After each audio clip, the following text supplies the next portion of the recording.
president of the club. They get free tickets, they get their travel expenses covered. Siendo barra brava tenés acceso a abogados, tenés acceso a contactos con la policía. Si caes preso, el club te pone la seguridad como para sacarte, te escolta la policía. O sea, es un trabajo violento protegido. So the Barra Brothers are allegedly into major criminal activity, not just fighting one another, but extortion, match fixing, and widespread corruption. And everyone seems to know that it's going on. So why has nothing ever been done? We decided to approach the police and see what they had to say, and their silence spoke volumes. Now, we've had a few knockbacks on the police before about giving interviews, you know, usually because, you know, they don't want to be part of our show, they feel that we're glamorising hooligans, all this sort of stuff. In Buenos Aires, it's a different story. The reason the police won't go on camera is because the situation with the Barra Brothers is so volatile at the moment that they're frightened of repercussions. You know, they're meant to be law and order. You know, I think for me, it just rams home how naughty these Barra Brothers. They're a proper outfit, you know? They are like little mafias, you know? It's very similar to the Italian mafias.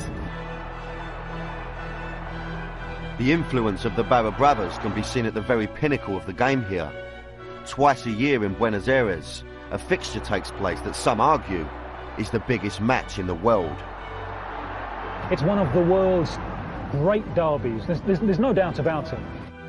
It's more important than Real Madrid, Barcelona, or Manchester, Liverpool. It's the most important match all over the world. Yep, it's even bigger than West Ham Millwall. River Plate versus Boca Juniors is the meeting of the two most successful teams in Argentina and the two biggest firms.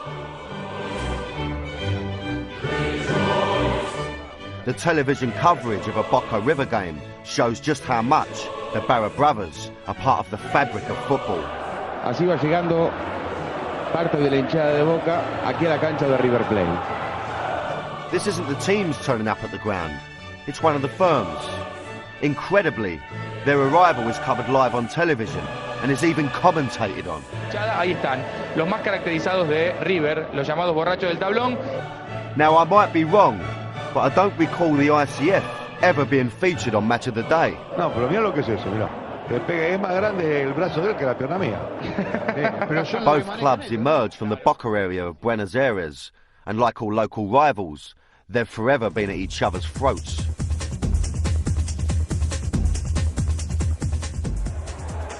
River's firm are called Los Borrachos de Tablón, or the Drunks of the Terraces, and they came onto the scene in the 70s. They're so powerful, they have a place reserved bang in the middle of the terrace. Little tip for you, don't stand there. After a lot of negotiations, I finally got to meet up with one of their firm, Kevin. He didn't want to show his face, so maybe he was going to be more open about the Barra Brothers' role in the violence in Argentina. Ahora, preparados para pelear, no sé si estamos. Ahora por deporte, uno por ahí va al gimnasio o hace gimnasia de boxeo o digamos preparados para pelear en las canchas, no lo estamos.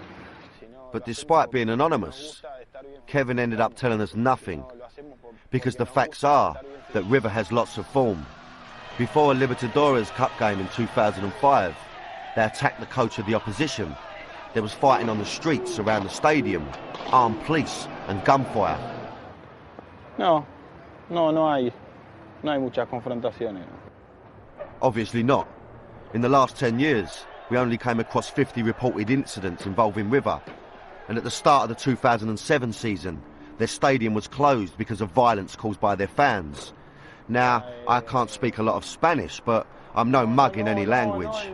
It was obvious that amongst the Barra Brothers, there was some kind of code of silence. River's rivals, Boca Juniors, can be found in the heartland of the incredibly colourful Boca area of the city. The stadium is known as the Bombonera, or the Chocolate Box. Outside the ground are many images of Boca Juniors' favourite son, the man who, for me, was the greatest footballer ever.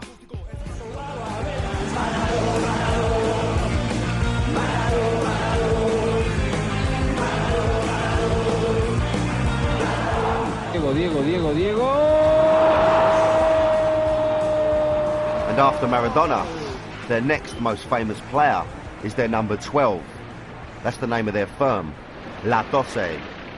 Boca Juniors are one of the most famous clubs in the world, and La Doce, one of the most notorious firms.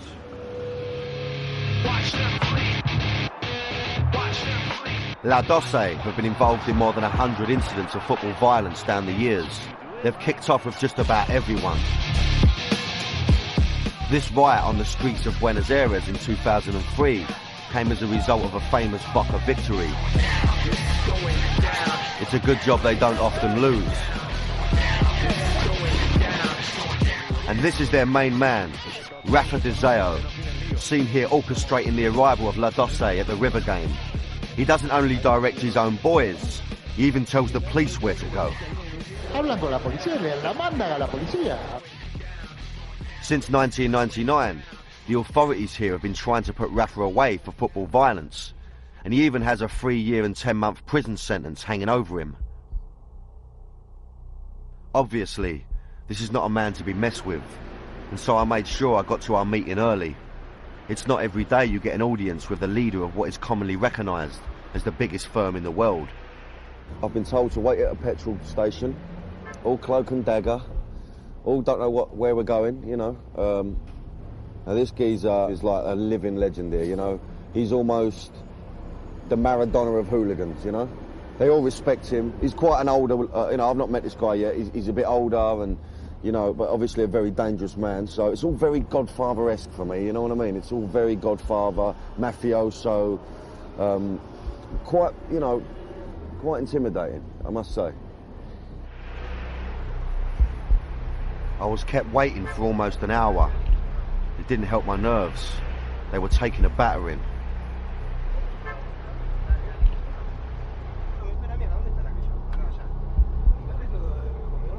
Eventually I was met by Rafa's people. One of his lieutenants, a man known as the Ninja, was driving us to another venue. I thought it might be a new flyover and that I was going to be part of it. But thankfully, I was taken to a pizzeria. So this is it, Italian pizza, the Godfather, Rafa Di Zeo. Let's see what this geezer's got to say. Sí. Yo cualquier cosa voy a pasar igual. Porque le tengo que llevar esa camiseta que me dijo. They didn't seem to care who I was. They were calling the shots here.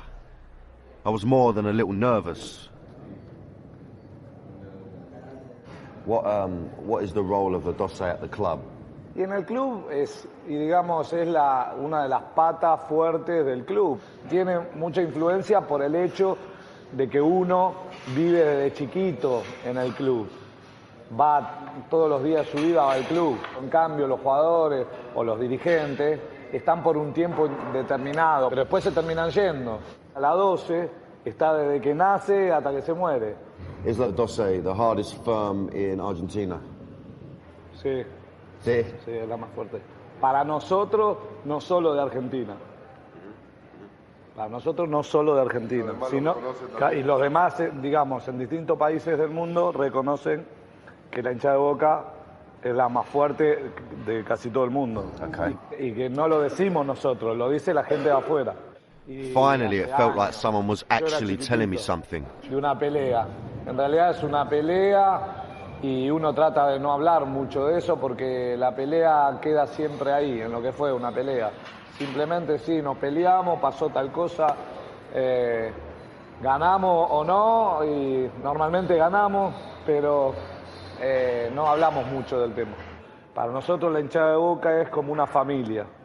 Entonces tratamos de los problemas de la familia que no salgan de ahí. Porque el mundo de nosotros es más cerrado. El mundo nuestro es más cerrado, porque no nos gusta que las cosas que hacemos nosotros salgan para afuera, para el exterior. Por eso, I realised that in Argentina there are some things that strangers like me don't get told about. Certain things stay within the family. So if football hooliganism is